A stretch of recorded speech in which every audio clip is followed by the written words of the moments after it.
Halo sahabat pecinta catur, selamat datang kembali di Catur Talk Indonesia. Dan permainan yang tidak kalah menarik teman-teman pada ronde ke-11 Tata Steel Master 2024 antara Nodirbek Abdusattorov menghadapi juara catur wanita Grandmaster Ju Wenjun. Bagaimana permainannya, langsung saja kita simak di Catur Talk Indonesia.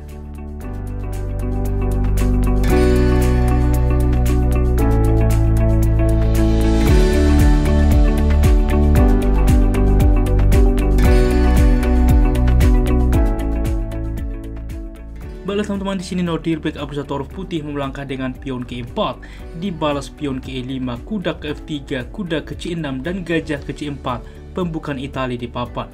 Kuda ke F6, pertahanan 2 kuda, D3, lalu gajah ke E7 dan masing-masing pemain melakukan rokade sayap raja. Berlanjut gajah ke B3 saat ini, dan A5 langsung ke depan juga untuk menyerang gajah. Biasanya juga pion satu langkah dengan C3. Pada kesempatan ini Nodirbek Abdusattorov memainkan C4, sehingga ini langkah no penalty, di mana teman-teman juga membuka ruang bagi gajah supaya juga dapat ke depan mengaktifkan kuda di petak penting C3. Bagaimana Ju Wenjun melanjutkan?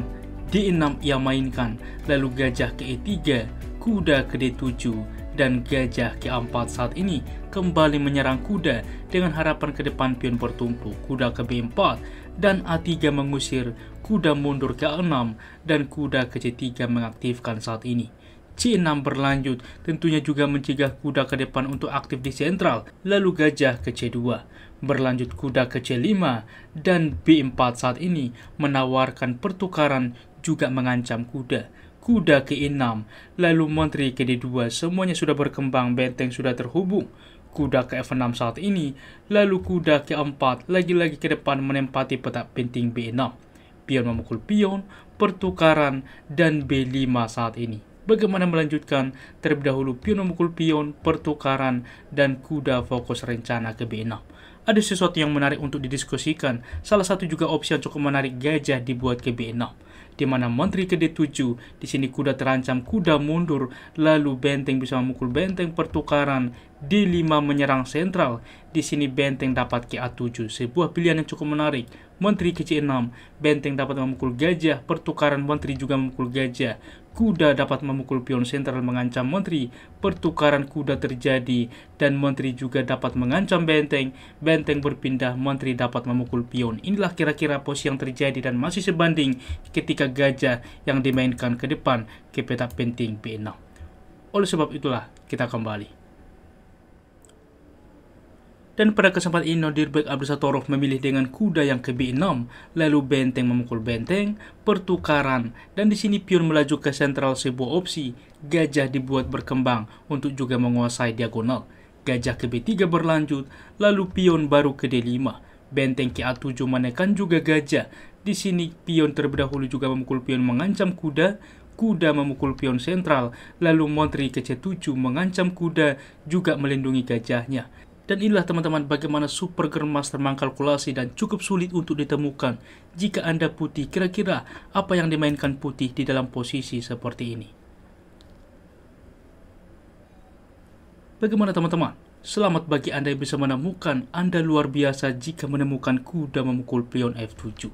Dan tidak mungkin tentunya benteng menerima karena kuda juga akan tumbang, benteng sedang dipin. Dan tentu dilanjutkan raja menerima, maka menteri ke A2 saat ini menekan juga kuda.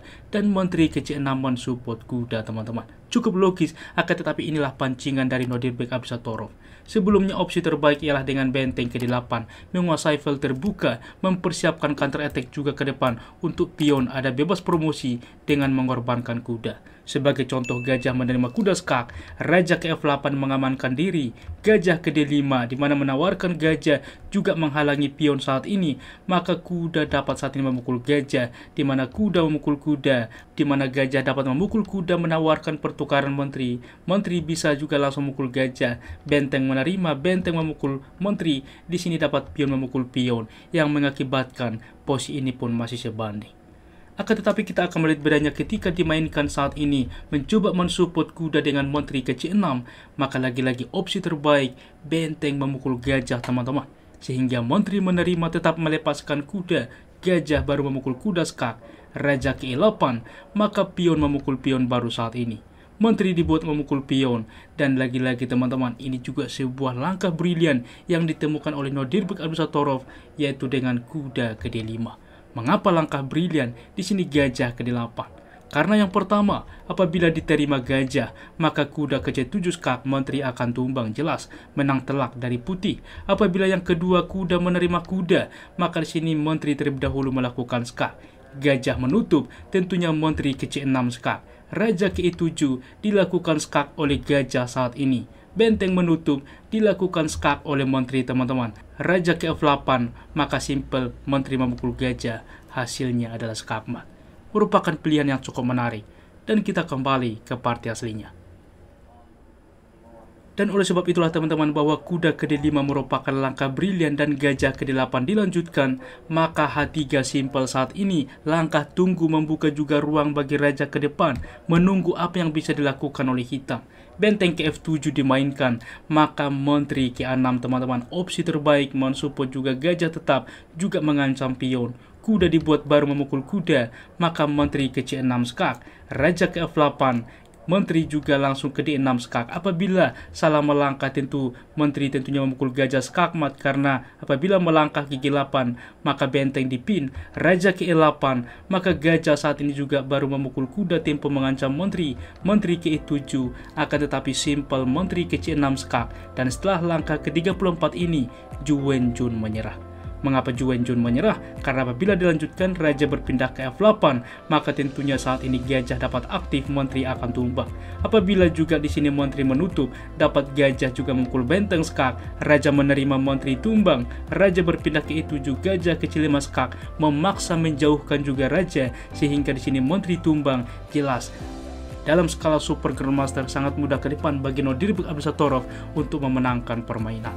Sangat-sangat menarik tentunya bagaimana teman-teman permainan yang terjadi, bagaimana Nodirbek Abdusattorov menjadi pemimpin turnamen ini teman-teman, setelah juga mengalahkan Grandmaster wanita, juara dunia wanita Zhu Wenjun. Berikut tingkat akurasinya. Ulasan permainan dari komputer menunjukkan bahwa tingkat akurasi dari Grandmaster Nodirbek Abdusattorov 94,3% dengan 2 langkah brilian, dan hitam Grandmaster Zhu Wenjun 85,7%. Demikianlah ulasan catur hari ini. Jika kawan-kawan suka dengan konten catur seperti ini, dukung kami dengan cara like, subscribe, dan juga share, yang membuat kami semakin bersemangat lagi di dalam mengupdate konten catur menarik lainnya. Apabila ada saran ke depan juga request, jangan ragu tuliskan di kolom komentar, dan kami akan berusaha membuat requestan dari Anda. Salam catur talk Indonesia, sampai jumpa di video berikutnya. Keep sharing and keep loving. Bye bye.